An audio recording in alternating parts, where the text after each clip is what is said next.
તો રાજકોટ અગ્નિકાંડનો મુદ્દો હાઈકોર્ટે પહોંચ્યો છે અને હાઈકોર્ટે વિશેષ ખંડપીઠ સમક્ષ સુનાવણી શરૂ કરવામાં આવશે। એડવોકેટની હાજરીમાં સુનાવણી થશે ત્યારે રાજકોટ અગ્નિકાંડનો મુદ્દો હવે હાઈકોર્ટે પહોંચ્યો છે અને વિશેષ રીતે સુનાવણી કરવામાં આવશે। ખંડપીઠની સમક્ષ આ સુનાવણી થશે। એસોસિએશનના પ્રમુખ હાલ રજૂઆત કરી રહ્યા છે।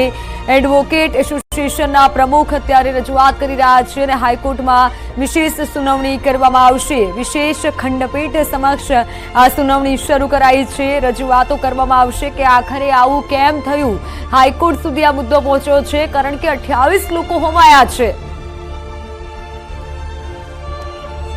હાઈકોર્ટથી મારી સાથે સંવાદદાતા મૌલિક જોડાઈ ચૂક્યા છે। મૌલિક, એડવોકેટની હાજરીમાં હાલ તેઓ રજૂઆત કરી રહ્યા છે। 28 લોકોના મોત।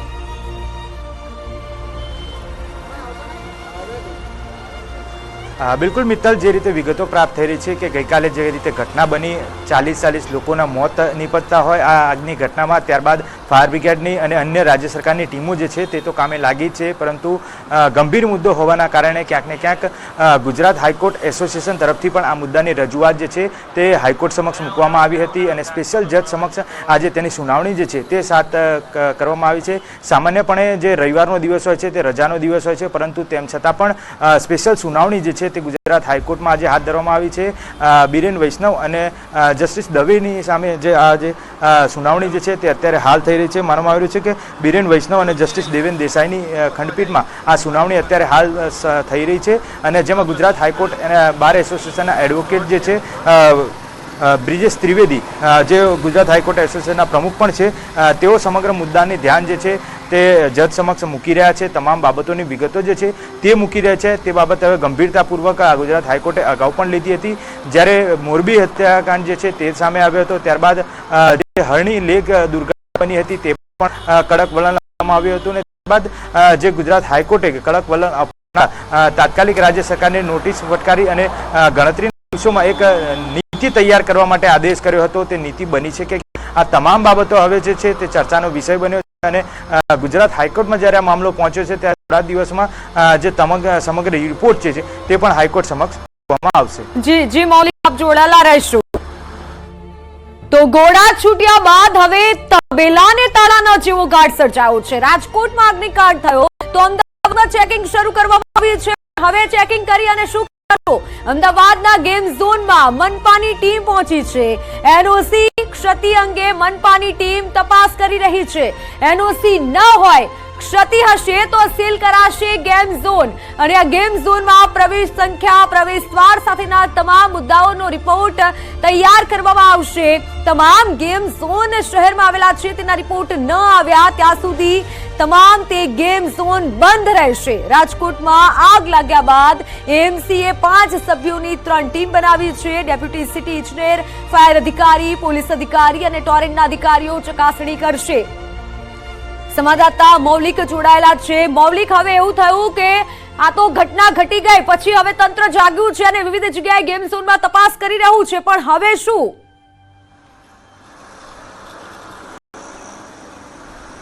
મિત્ર, ચોક્કસથી જે રીતે ઘટના છે મહાનગરોમાં અનેક વખત બંધમાં પામી છે, ત્યારબાદ પણ કોઈ પ્રકારની શીખ જે છે તે ફાયર વિભાગ કે અન્ય કોઈ મ્યુનિસિપલ કોર્પોરેશન તેના દ્વારા નથી લેવામાં આવી, તે આની ઉપરથી થાય છે, પરંતુ તેમ છતાં અમદાવાદ મ્યુનિસિપલ કોર્પોરેશન આ તમામ બાબતે અત્યારે જે રીતે જાણવા ટીમો જે છે તે અત્યારે હાજર હતી। પોલીસની સાથે સાથે ફાયર વિભાગની ટીમ હતી, કોર્પોરેશન ટીમ પણ હતી અને ટોરેન્ટ વિભાગની પણ ટીમ જે છે તે સાથે રાખી અલગ અલગ ટીમો બનાવવામાં આવી છે। હવે તે આ 9 થી વધારે જે અમદાવાદ ગેમિંગ ઝોન છે ત્યાં ચેકિંગ હાથ ધરશે। સૌપ્રથમ આપને દ્રશ્યો બતાવવા માંગીશ। સિંધુ ભવન રોડ ઉપર આવેલું આ સોસ ગેમિંગ ઝોન છે કે જ્યાં અત્યારે હાલ ફાયર વિભાગની ટીમ તે તૈનાત છે ચેકિંગ કરવા માટે। ટોરેન્ટ પાવરની ટીમની સાથે અહીંયા આગળ તૈનાત છે। અંદરની બાજુ તમામ જગ્યાએ ચેકિંગ ચાલી રહ્યું છે। ઇલેક્ટ્રિસિટી પાવર સપ્લાય કેવો છે તે બાબતે પણ ચેકિંગ કરવામાં આવશે।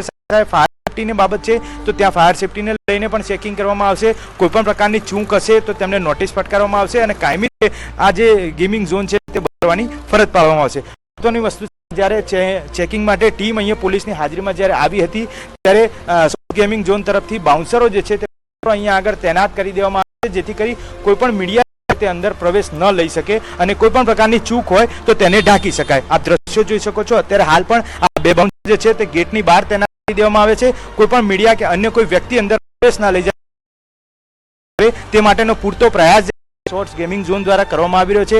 અહીંયા ઉભા રહેતા પણ તેમની મનાઈ ફરવામાં આવી છે, પરંતુ કોઈ પણ અધિકારીની સાથે સાથે તેમના માલિક જે છે તે અહીંયા એમ નથી જોવા મળી રહેતા. માત્ર ને માત્ર બાઉન્સરોના જોરે જે છે તે આ કામગીરી કરવામાં આવી રહી છે. ક્યાંક ને ક્યાંક ઢાંકપીછોડો કરવામાં આવતો હોય અને તે મીડિયા સમક્ષ ન આવી જાય તેની પૂરતી તકેદારી જે છે તે બાઉન્સરોના માધ્યમથી આ માલિકો જે છે તે અત્યારે હાલ રાખી રહ્યા છે. બિલકુલ બિલકુલ મૌલિક, દર વખતે આ જ કરવામાં આવતું હોય છે. મીડિયા પહોંચે એટલે મીડિયાને રોકવામાં આવે છે. જો કોઈ ક્ષતિ દેખાય તો આગળ કેવી કાર્યવાહી કરશે આ તમામ ગેમ ઝોન પર? કારણ કે બંધ રાખશું તેવું તો હાલ નિર્ણય લેવાયો છે.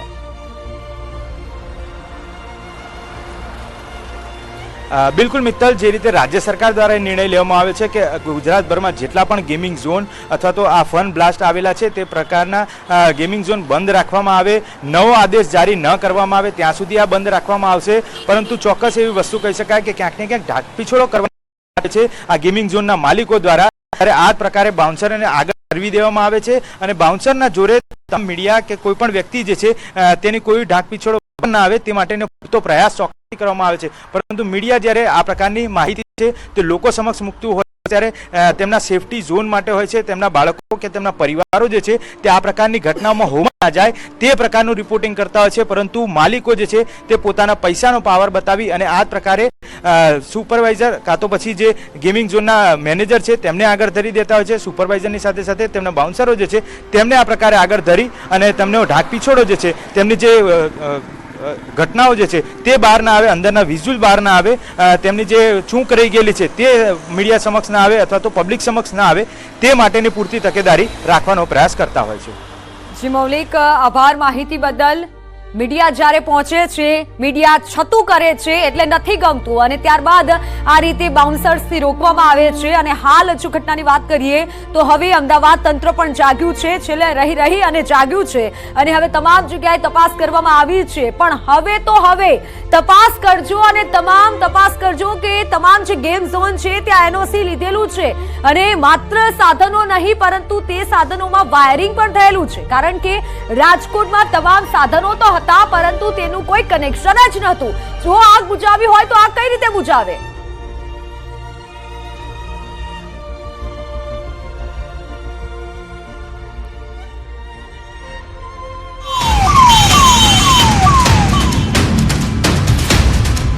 છોકરા વધારે હતા, જો એવું નતું. કેવડી ઉંમરના હતા? નાના છોકરા હતા, આપણે તો હિંમત ન થઈ બચાવવાની બિચારાઓની. વેલ્ડિંગ કરતા હતા ને ગેસના બાટલા ફાટ્યા